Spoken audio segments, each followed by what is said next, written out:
വചനാമൃതം തയ്യാറാക്കി അവതരിപ്പിക്കുന്നത് doctor O Vasavan. നിങ്ങളുടെ ഉള്ളിലുള്ളത് വളരെ കുറച്ചു മാത്രമേ നിങ്ങൾക്ക് അറിയൂ. എന്തെന്നാൽ നിങ്ങളുടെ പിന്നിൽ അനന്തമായ ശക്തിയുടെയും അനുഗ്രഹത്തിൻ്റെയും സമുദ്രമുണ്ട്. സ്വാമി വിവേകാനന്ദൻ്റേതാണ് ഈ വാക്കുകൾ. ആത്മവിശ്വാസം നേടാനുള്ള വഴി ആത്മസാക്ഷാത്കാരമാണെന്ന് സ്വാമിജി വിശ്വസിച്ചു. സ്വയം അറിയേണ്ടതിൻ്റെ പ്രാധാന്യത്തെക്കുറിച്ച് സ്വാമിജി മറ്റുള്ളവരോട് പറഞ്ഞു. ആത്മവിശ്വാസമാണ് ജീവിത വിജയത്തിലേക്കുള്ള ചവിട്ടുപടി എന്ന് പറയാറുണ്ട്. സ്വയം വിശ്വാസമുണ്ടെങ്കിലേ സ്വന്തം വീട്ടിലും ജോലിസ്ഥലത്തുമെന്നു വേണ്ട ജീവിതത്തിൻ്റെ സമസ്ത മേഖലകളിലും മുന്നേറാൻ കഴിയുകയുള്ളൂ. ഏതൊരു വ്യക്തിക്കും പ്രതിസന്ധികളെ നേരിടേണ്ടതായി വരും. രോഗാവസ്ഥ വന്നു ചേരാം. പ്രിയപ്പെട്ടവർ വേർപിരിഞ്ഞു പോകാം. സുഖദുഃഖ സമ്മിശ്രമാണല്ലോ ജീവിതം. സ്വന്തം കഴിവുകളെയും കഴിവുകേടുകളെയും തിരിച്ചറിയുക എന്നതാണ് പരമപ്രധാനം. സ്വന്തം കഴിവുകളെക്കുറിച്ച് എപ്പോഴും വിലപിച്ചിരിക്കുന്നവർക്ക് ജീവിത വിജയമുണ്ടാകില്ല. എല്ലാവർക്കും എല്ലാ കഴിവുകളും ഉണ്ടായിരിക്കില്ല.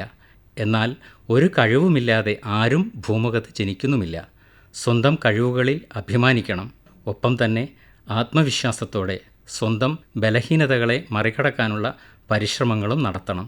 ആത്മാഭിമാനവും ആത്മവിശ്വാസവുമുള്ളവർ മാനസികവും ശാരീരികവുമായി ശക്തരായിരിക്കും. അവർക്കേ ഉന്നത പദവികൾ അലങ്കരിക്കാൻ കഴിയുകയുള്ളൂ. ഉത്തരവാദിത്തങ്ങളും ചുമതലകളും ഏറ്റെടുക്കാനും കാര്യക്ഷമമായി നിർവഹിക്കാനും ആത്മവിശ്വാസം കൂടിയേ തീരൂ.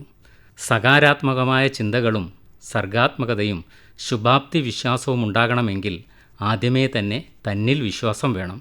ഇച്ഛാശക്തിയും ദൃഢവിശ്വാസവും മറ്റുള്ളവരെ സഹായിക്കാനുള്ള മനോഭാവവുമെല്ലാം ഉടലെടുക്കുന്നത് തികഞ്ഞ ആത്മവിശ്വാസത്തിൽ നിന്നാണ്. നല്ല കഴിവുള്ള കുട്ടികൾ ചിലപ്പോൾ പരീക്ഷയിൽ മാർക്കിൻ്റെ കാര്യത്തിൽ പിറകിലായി പോകാറുണ്ട്.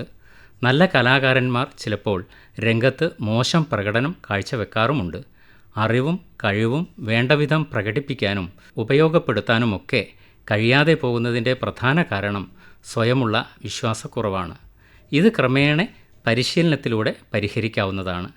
മാതാപിതാക്കൾ ചെറുപ്രായത്തിൽ തന്നെ കുട്ടികളുടെ കഴിവുകൾ കണ്ടറിഞ്ഞ് അവരുടെ അഭിരുചികളെ പ്രോത്സാഹിപ്പിക്കുകയാണെങ്കിൽ ആത്മവിശ്വാസത്തോടെ ചെറുപ്പത്തിൽ തന്നെ മുന്നേറാൻ സാധിക്കും. നൈസർഗികമായ കഴിവുകളും താത്പര്യങ്ങളും ഒരിക്കലും അവഗണിക്കരുത്. വ്യത്യസ്ത തരത്തിലുള്ള കഴിവുകളുള്ള വ്യക്തികൾ ചേരുമ്പോഴാണ് സമൂഹം ശാക്തീകരിക്കപ്പെടുന്നത്. ജീവിതത്തിൽ സംഭവിക്കുന്നതിനെല്ലാം മറ്റുള്ളവരാണ് ഉത്തരവാദി എന്ന ചിന്ത ഉണ്ടാകരുത്. എല്ലാറ്റിനും വിധിയെ പഴിച്ച് ജീവിതം നഷ്ടമാക്കുന്നവരുണ്ട്. ജീവിതത്തിൽ സുഖവും ദുഃഖവും ഉണ്ടാകുന്നത് പ്രധാനമായും സ്വയം ചെയ്യുന്ന പ്രവൃത്തി കൊണ്ട് തന്നെയാണ് എന്ന് നാം തിരിച്ചറിയണം. എനിക്ക് എൻ്റേതായ ഒരു മൂല്യമുണ്ട് എന്ന് ആദ്യമേ മനസ്സിന് ബോധ്യമുണ്ടാകണം. എല്ലാം വിധിയും ഭാഗ്യവുമാണ് നിയന്ത്രിക്കുന്നത് എന്ന ചിന്തയില്ലാതെ താത്പര്യത്തോടും അർപ്പണബോധത്തോടും കൂടി ജീവിതത്തെ സമീപിക്കണം. ചെറിയ നേട്ടങ്ങളിൽ പോലും ആഹ്ലാദം കണ്ടെത്താൻ കഴിയണം. മറ്റുള്ളവരുടെ നേട്ടങ്ങളിൽ ദുഃഖിതരാവാതെ അംഗീകരിക്കാനും പ്രശംസിക്കാനുമുള്ള മനസ്സുണ്ടാകണം. ഒന്നിലും ഒരു സന്തോഷം കണ്ടെത്താതെ എപ്പോഴും പ്രതികൂലമായി ചിന്തിക്കുന്നവർക്ക് ജീവിത വിജയം കണ്ടെത്താനാവുകയില്ല. പ്രതികൂലമായതിനെ അനുകൂലമാക്കിയാണ് മനുഷ്യർ ഇക്കാണുന്ന നേട്ടങ്ങളൊക്കെ കൈവരിച്ചിട്ടുള്ളത്. പരാജയപ്പെടുമ്പോൾ അമിതമായി ഭയക്കരുത്. വീണ്ടും വീണ്ടുമുള്ള ശ്രമത്തിലൂടെ വിജയത്തിലെത്താൻ സാധിക്കും. ആത്മവിശ്വാസവും കഠിനപ്രയത്നവും സമർപ്പണവുമൊക്കെ ഉണ്ടെങ്കിൽ അസാധ്യമായി ഒന്നുമില്ല. ആത്മവിശ്വാസമുണ്ടെങ്കിൽ തൻ്റെ അഭിപ്രായങ്ങൾ ധൈര്യമായി പറയാൻ കഴിയും. അരുത് എന്ന് പറയേണ്ടിടത്ത് അങ്ങനെ പറയാൻ കഴിയണം. മറ്റുള്ളവർ എന്തു വിചാരിക്കുമെന്നോ അല്ലെങ്കിൽ പിണങ്ങുമെന്നോ വിചാരിച്ച് സ്വന്തം അഭിപ്രായങ്ങൾ ശരിയാണെങ്കിൽ അത് പ്രകടിപ്പിക്കാതിരിക്കരുത്.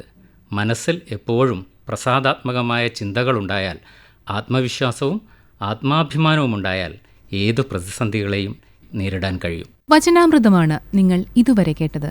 തയ്യാറാക്കി അവതരിപ്പിച്ചത് ഡോക്ടർ ഒ വാസവൻ.